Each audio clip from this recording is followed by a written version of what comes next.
When Robert F. Kennedy Jr. was appointed as the Secretary for Health and Human Services in the US, I said at the time that this was a bigger deal than DOGE.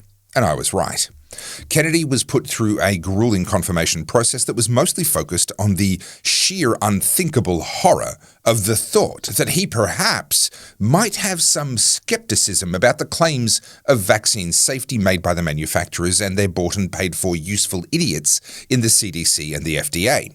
And since his confirmation, he's made no secret of how he feels. Those people, almost all of them, have severe conflicts of interest.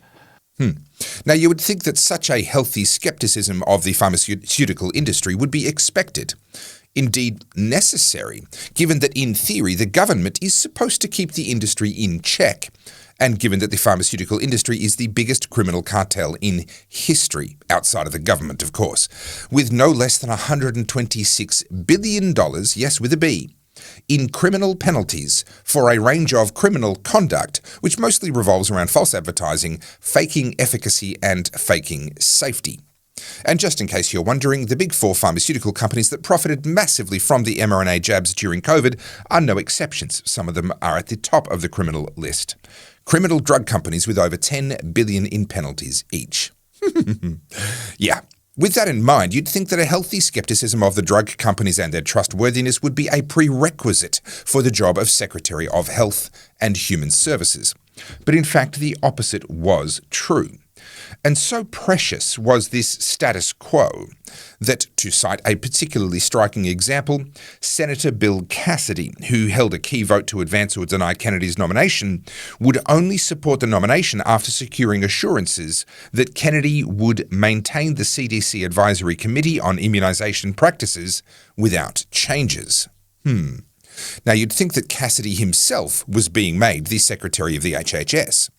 But in actual fact, he was just trying to protect the cabal, the swamp, the cozy, incestuous, and highly profitable relationships that existed between the drug companies and the various regulators.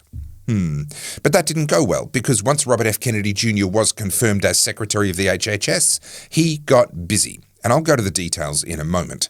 But first, my name is Topher Field, this is the Topher Project, and I help busy Australians to keep up with the world as it changes around you. And thanks to Robert F. Kennedy Jr., the use of mercury in vaccines is changing as we speak, at least in America. I am 100% viewer supported, and I am incredibly grateful to you for helping me to keep the Topher Project going, by buying me a coffee via the button at topherfield.net, and by buying my books, my DVDs, and my merch from goodpeoplebreakbadlaws.com. Now, soon after his confirmation, some of Kennedy's opponents just couldn't let it go.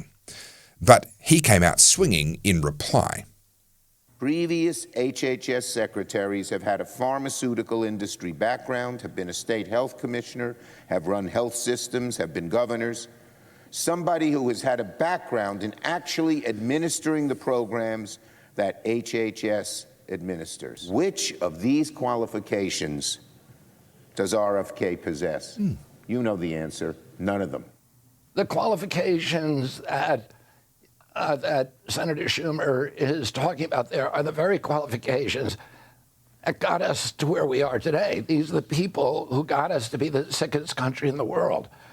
I'm going to be a disruptor.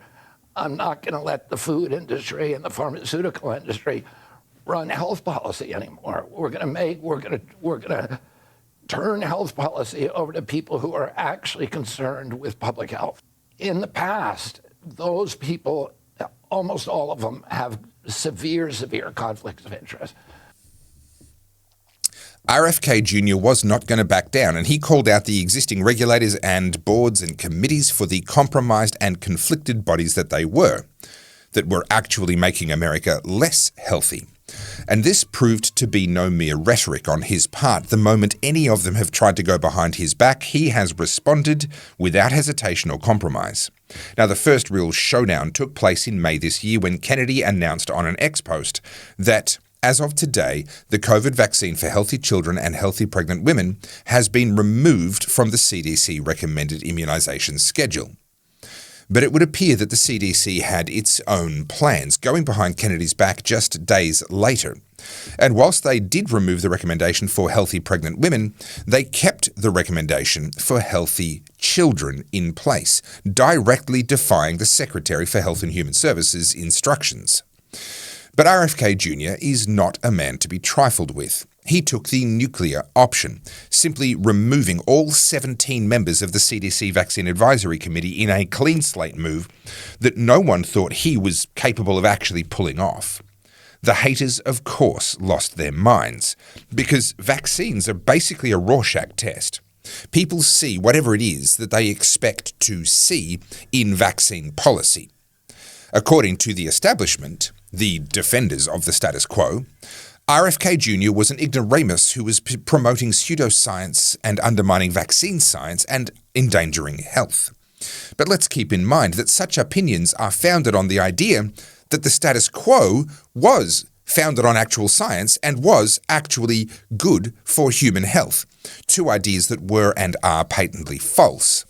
But this was just the first showdown, and despite RFK Jr. winning that confrontation easily and putting the CDC in its place, the FDA decided to try something on just a month later, while RFK Jr. was on holiday.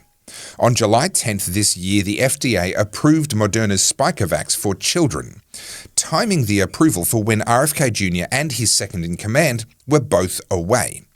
The FDA was sending a message. RFK Jr. may have been able to bring the CDC to heel, but they weren't about to fall into line so easily. Thing is, RFK Jr. is up for a fight. The first thing he did was clean house. It shouldn't have been possible for the FDA to do something like that without him having any idea that it was coming. That is a major failure on the part of RFK Jr.'s own staff, and he wielded the axe immediately, firing Heather Mellinson, his chief of staff, and Hannah Anderson, the deputy chief of staff for policy. Now, those firings don't reverse what the FDA did, but it puts his team on notice. Don't go behind my back or else. And given that the FDA approval remains in place unchanged to this day, I'm going to say that round 2 went to the swamp. So that's 1 round each so far. And Kennedy has just kicked off round 3 with his absolute bombshell attack on the use of mercury in vaccines. Specifically, they've removed their recommendation for all flu vaccines containing thimerosal, a mercury-based preservative. The usual suspects, of course, are wailing about how it's been proven safe and that this withdrawal will fuel public skepticism and mistrust in vaccination.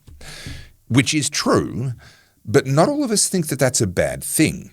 It must be said, though, that only a small proportion of vaccines still contain mercury-based preservatives. They've been being phased out over the last few decades, and when that phasing out began, we heard the same objections. If we start to phase it out when we know that it's safe, then people will think that it's not safe. But this comes back to the Rorschach test. People will see what they want to believe. Now, I don't know who's going to win round 3, and to be honest, given that thimerosal is in practice only in about 2 to 3% of vaccines today, this battle is probably more symbolic as much as it is practical. But you can be sure that the establishment are going to continue to fight RFK Jr. every single step of the way. First, the CDC tried it on, and he fired the entire Vaccine Advisory Committee on Immunization Practices due to their conflicts of interest. The FDA tried it on, and he cleaned house, firing 2 of his own staff who allowed it to happen without his advanced knowledge. Now Kennedy's the one trying it on, finally removing once and for all the last remaining mercury-based preservative in vaccines in the USA, while the industry simultaneously dismisses the move as irrelevant given how few vaccines still use it, but also says that it's terrible because it could damage people's confidence in their industry. Which is kind of laughable, because I would have thought that if people are going to lose confidence in the pharmaceutical industry, it's probably going to be because they are the biggest criminal cartel in the universe besides government, with a history of knowingly allowing people to die while they falsely promoted their products and hid their true effectiveness and safety data. And $126 billion in criminal penalties between them is proof enough that they can't be trusted. But maybe that's just me. What I do know is that Robert F. Kennedy Jr. is working hard to deliver on what he promised, and no, it hasn't been plain sailing for him, but he's not backing down, and he's proving himself to be willing to go as many rounds as it takes to make America healthy again. And personally, I'm here for it. My name's Topher Field. This is the Topher Project, and I help busy people like you to keep up with the world as it changes around you. I am 100% viewers supported, so please buy me a coffee via the button at topherfield.net and check out my best-selling books on the role of civil disobedience in the modern age, plus my multi-award-winning DVD, my t-shirts and my hoodies and more at goodpeoplebreakbadlaws.com. Thank you for watching to the end. The algorithm loves you, and so do I. YouTube reckons you'd be interested in this video of mine, so please check it out while you're here. And like, subscribe, give me your thoughts in the comments, and as always, think free.